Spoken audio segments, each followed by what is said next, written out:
said the worker, mean can be paying if we say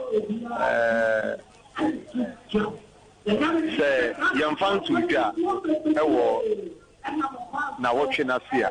It be an hour to say, so now I bet me about say, I'm a sakakra. And he make us meet me to be a what could you say? You bet you free and inform a year. So, okay, them on my proposed it. I propose it is the 17th of next month. Okay, and Sunday, not the minimum, not the 17th of March. Video money, now, okay, only more for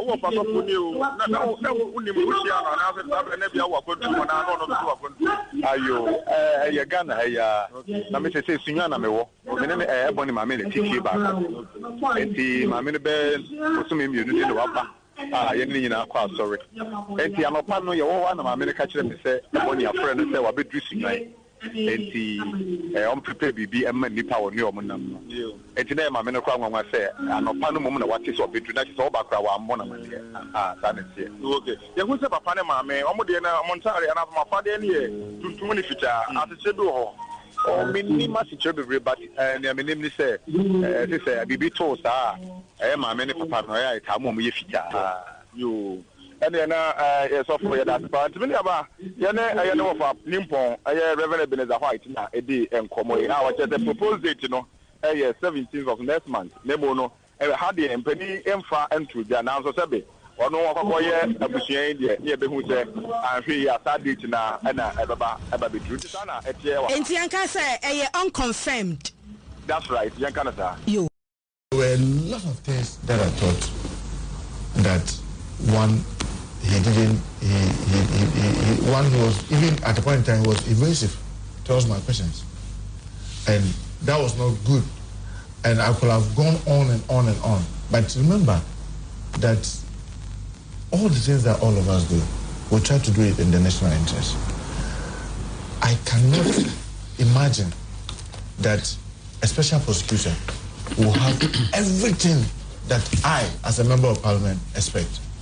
So I pardoned some of the things, and at one time I even thought that if I continue, because there were many other things that I wanted to say, but I thought that maybe if I go into those areas, I don't know the day he goes to sit as special prosecutor and may not really augur well for us as a state. But believe me, I wasn't satisfied at all. I hear the you. question, but I have to vote for it. Okay, now YB, you can I just say this before we move on? I stand on that thing on the 172.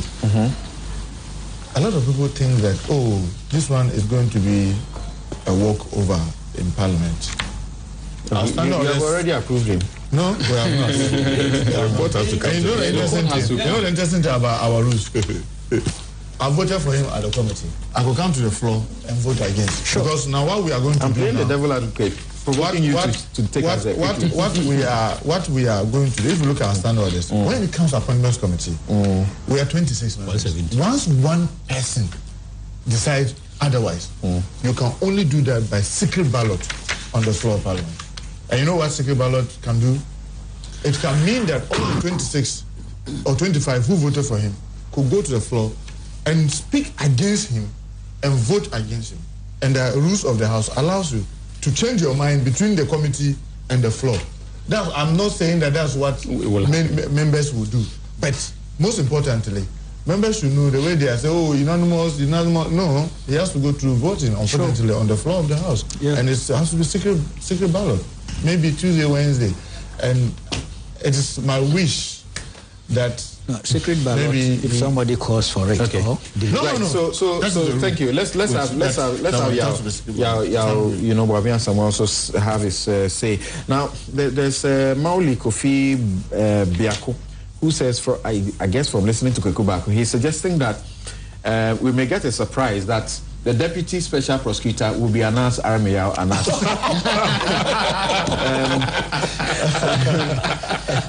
I think though that he may not qualify by virtue of the number of years he has need to be at the bar. 10 years. Yes. Interesting. Yes. I have to say most of the as it were, most of the people seem to say the critical examination of the nominee was done by the minority, and the majority didn't appear to, want to do a thorough work. That's the criticism out there. Depends on what you define as thorough work. But I have to say this, irrespective of how it's taken. I think before Martin was Nana Addo, His Excellency the President, this is probably coming from, a dyed-in-the-wool anti-corruption campaigner, is the most audacious move an African president could make. Appoint somebody of the other divide, and not just somebody of the other divide, but as the vetting went, somebody with some challenges as to emotional intelligence. Over the years, is someone who refuses to see his boss as his boss. He said Obeda Samuel was never his boss. They were equals. He said he was his deputy. In that he talks of he was his deputy. Yeah. The boss was being in present tense. He said he's not my boss. Yeah. But if you go there, he say I was his deputy. Very interesting. So the Attorney General is not going to be his boss. Yes. This is a man who has never been afraid to say his mind. It doesn't matter the environment he's in, and his antecedents were very harsh as far as corruption, fighting, and control are concerned. And yet, the president was bold enough.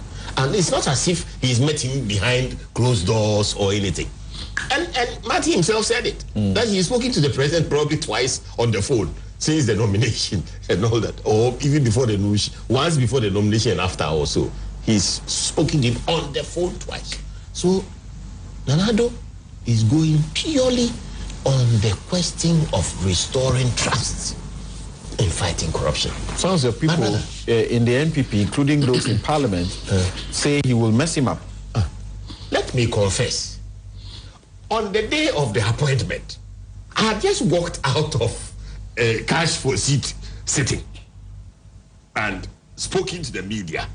And as I swiveled from the interview, one of the young men ran to me and said, Marty is a special prosecutor. It didn't click.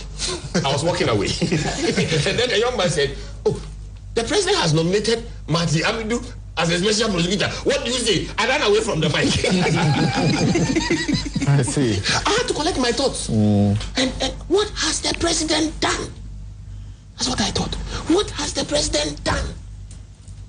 Indeed, if we are going to... This is a special purpose vehicle targeted at politically exposed persons, the cognoscenti of our country, who literally control the processes where we find most of the corruption. And it's a very bold move. Having said that, however... But without rudely interrupting, where I disagree with you, believe me, by the time the president was considering Martin, he has seen Martin to be even worse than an MPP person against NDC. Well, because of his utterances and his composure, I will fight them with the last one. Okay, we have gone over that. We have gone over that. But I am convinced now, having watched his vetting, and it's on 3 grounds. The first is that I don't think when it comes to the law, he's erratic at all. After watching the vetting, I am convinced that only Martin, as a first-time special prosecutor, can establish this office properly. In the milieu in which we operate, he has the cojones. You know what the cojones are? He will translate for you. He has the cojones to establish this office in our singular environment where everybody is connected to everybody and we all tolerate this cancer, which is destroying our nation. Having said that, 3 things that happened at his vetting that convinced me that he's the right man. He said, in reaction to one of the political questions about whether he was MPP, NDC, whether he was in witch hunting or otherwise, that he would have to operate on the basis of the law. That he can just get up and prosecute corruption on the basis of reports. He had to have reliable witness statements. He had to go to court according to the processes. That means that having been Attorney General for so many years and his own inclinations, having fought corruption in court before the Supreme Court, he is very alert to the need to establish rule of law as the basis. And if it's rule of law, I think we all have fair opportunity before the courts to establish our cases. That's the first thing. Yes. The second thing he said that impressed me was that he was not out to railroad people into jail. And that he is going to focus on plea bargaining. recovery and prevention and recovery. Yes, in the law. It's in the law. Yes, it's captured in the Act. Indeed. He was part of the process. I was part of the process, the Constitutional and Legal Committee, which considered this bill. When we were discussing plea bargaining, I even wanted it not to go before the courts, that it should be graduated. The people come before you in certain instances, you negotiate with them, they do reparation, and you leave it at that. But it was said that if it's done in darkness, it could lead to corruption. Because then we didn't even know who was coming to be the special prosecutor. And so plea bargaining is done before the courts, and the appropriate thing done in terms of recovery. It's been done in Saudi, that luxury prison, and Nigeria. They do it. So it's very important, the recovery of the proceeds. The third thing I was very impressed about was that he had an interesting take on assets declaration in public. A very political take, that you don't want to expose and also push people away. Okay. And therefore, he didn't think that we were ready, even though left to he himself with his minor assets, he as a person would be willing. But then, in the larger context of the debate around that matter, he doesn't have the support of the anti-corruption campaigners on that. But to me, that he was willing with the kind of tag he had. You know, I'm assessing the man based on the tag he had before the verdict. The kind of tag he had, I thought he would just go all out and lash out. That, hey, please, put everything out in public and let me chase them, more or less. You understand? But the man had a nuanced approach. And I thought that, wow, this man, he has his thing about him. Okay. So if I have any regrets for this appointment,